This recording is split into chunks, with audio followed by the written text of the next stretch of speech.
And welcome back to another episode of Massholes with Mike's three-man show, Week 11 preview, along with Patriots and Falcons. We have Jordan, Kyle joining myself, Jeremy. Jacqueline could not be with us today, but she will hopefully be back with us on Monday for a special 15 questions episode.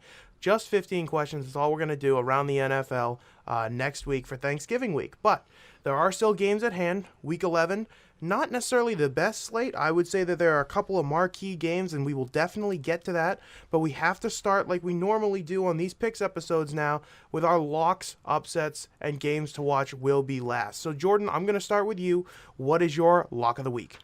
My lock is the San Francisco 49ers over the Jaguars. Now, the Jaguars had a very impressive showing a couple weeks ago against Buffalo, but they're still the Jaguars. I think the Niners have kind of found their swagger a little bit, and the talent disparity is quite extensive, so I'm going with San Francisco.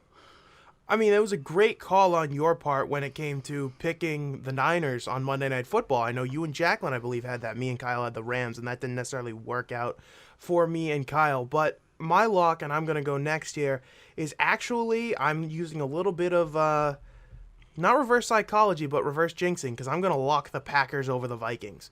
Sean Hockley is the ref for that game, and home teams are 1-8 in their last 9 games with Sean Hockley at the helm, and the Vikings are at home. The Vikings have no business winning this game, but the way I see it, it's a win-win. Either I win my lock or the Vikings win the game. I don't have high hopes for this team. I'm not going to lie. I feel like they played well against the Chargers, so they're automatically due for another skid, and it's going to happen this week against Aaron Rodgers and company. They haven't faced each other yet this year. A little bit late into the season, in my opinion, to really start playing your most hated division rival. I know the Patriots and the Bills, obviously, will be following that same method. It just seems kind of late. But yeah, I'm going to be taking the Packers to lock over the Vikings this week. Kyle? Yeah, I'm playing it kind of safe. I'm going to take the Bucks over the Giants only because, I mean, the Giants are an awful football team, unserious at times, and the Bucks are coming off of getting absolutely punched in the mouth by Washington, so I think that they're going to come out and be pretty fired up. I don't know if you saw, but Tom Brady's press conference was like, what, a minute and 43 seconds or something like that? Yeah, I think he took like 3 questions and then left. Exactly. I mean, if that's all the motivation you need to see like a fired up Tom Brady, the Giants could be in trouble. Not that I would be disappointed in that. I think that it's going to be a close game simply for the fact that, for whatever reason, Brady and the Giants always play in marathon games that are exciting, but we'll see what happens. All right, moving on to the upsets. Kyle, since you went last, I'm going to let you go first here. What is your upset of the week? Before I get into that, I will say, you mentioned fun marathon games. I'm pretty sure last year the Bucks and the Giants played it really close. The Giants covered and it ended on like a missed 2-point conversion attempt that would have sent it to overtime, I believe. And I think the pass went to Dion Lewis. I believe. I think you're I'm right. Not mistaken. And they should have been. People were mad. But I remember Antoine Winfield was the guy covering whoever it was, and I think it was Dion Lewis, Jordan. And people were mad because they thought it should have been PI, but I just thought it was funny at the time. Sorry, Kyle. Go on. My upset, I don't really know if this counts as an upset. I'm pretty sure this is what I had as my upset. No, this is what my upset was last week. It's what it was 2 weeks ago. I have the Eagles beating the Saints. It's only a 4-5 over a 5-4, but there weren't a lot of games I looked at that looked like real upsets this week, and I think that the Saints have been playing. I mean, I guess they lost last week, but they still played a pretty solid game, and the Eagles have been playing good football right now, so I like the Eagles in this game. All right, I was the middleman before. I'm going to go middle again. I'm going to take the Steelers to upset the Chargers on Sunday Night Football. And it's not so much the fact that the talent disparity is all that big. I mean, Roethlisberger may or may not be back. At the time that I'm making this pick, he has not cleared COVID protocols. But my rationale is it's the Chargers in primetime. Much like the Bengals, much like the Vikings in primetime, you can usually count on the Chargers to crap themselves. Justin Herbert, I think, has kind of exposed himself as being, I guess the Chargers offense in general, kind of exposed to being a real one-dimensional thing. They cannot run the ball at all. TJ Watt could have a massive game, and we know how the Steelers like to get up for these big games. This is going to be in SoFi Stadium, primetime Sunday night. I like the Steelers here in a big spot to try and, I guess, catch Baltimore, who tripped up last week against Miami. They get the Bears this week, which was my secondary lock. If either of you guys had taken the Packers over the Vikings, I had the the Ravens over the Bears. But the Steelers need to keep pace, and I think they're going to get a win on Sunday night. Jordan. Yeah, mine was going to be the Eagles over the Saints as well, but I'm going to take a different one, and it's more just a homer pick. I think Indy has a legitimate shot of beating the Bills this week in Buffalo. And the reason why I think it's it should be considered an upset pick. Obviously, Buffalo is one of the best teams in the AFC, but also it's in Buffalo.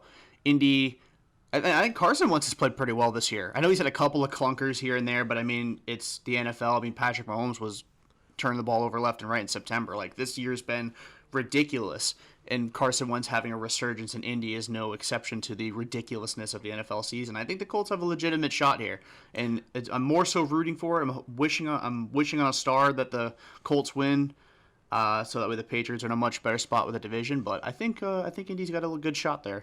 And speaking it into existence, I like that strategy, especially with the Bills favored by 7 against Indy in Buffalo, as you said. Moving on to the game of the week, and I'm going to start here. I think I'm going to take the most obvious chalk pick off the board and see if you guys concur or you want to go in a different direction.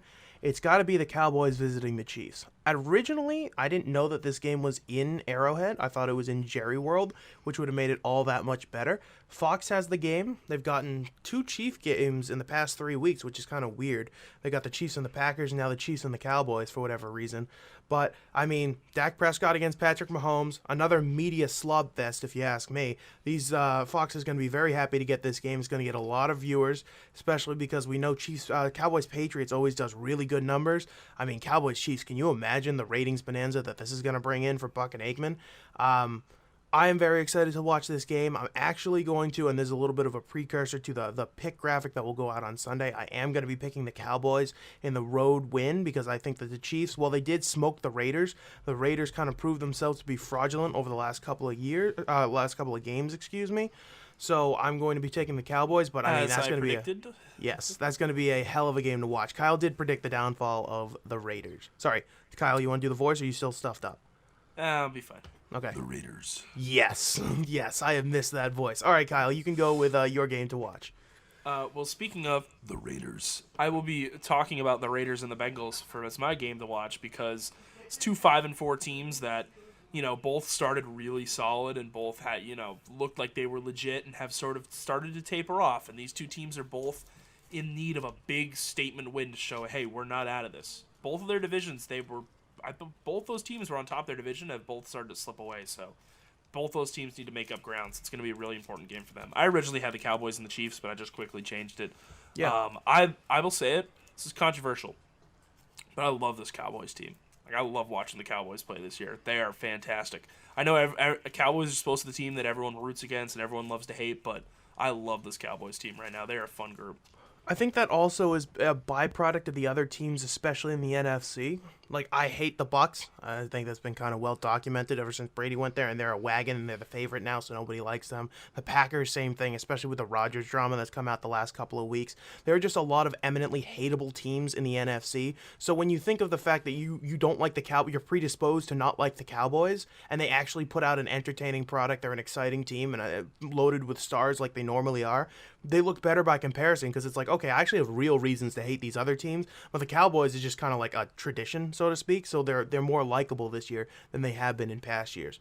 Jordan, are you going to agree with me, or are you going to pick a different game to watch that you want to spotlight here?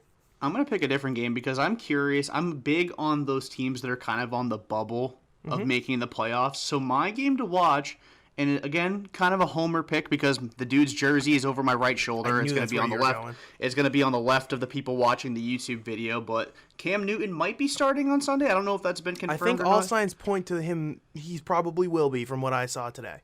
So Cam Newton's first start back in Carolina. By the way, nature's healing. It was actually really refreshing seeing him playing for the Panthers again. Going against the Washington football team, who they're 3-6, right? Yeah, Sorry, I scrolled past them. Yeah, they're 3-6, but they're coming off a very impressive victory against Tampa Bay. And this is kind of the point last year where they started to make some noise quietly and start trickling towards the playoffs. Now, I know Chase Young's out for the season. That's a huge blow. But will this be similar to last year where they can kind of rally around each other, play inspired football and down the stretch of the season, and make an outside run at the playoffs, or have an outside shot at making the playoffs? And again, Carolina's 5-5. They're right there. If my upset pick, or Kyle's upset pick, and the Panthers end up winning, the Panthers end up jumping into second place in the NFC South. They're right on the outside of the playoffs. It's a very interesting matchup. I think it could be a very exciting game, despite them both being, relatively mediocre teams. Yeah, we'll see what happens. I mean, I know that they said that Ron Rivera has a special like set of plays that he knows how to kind of bottle up Cam Newton. Now we'll see if that actually is true or if he's just kind of BSing, trying to put that into Cam Newton's head. But I, for one, am very interested to see that.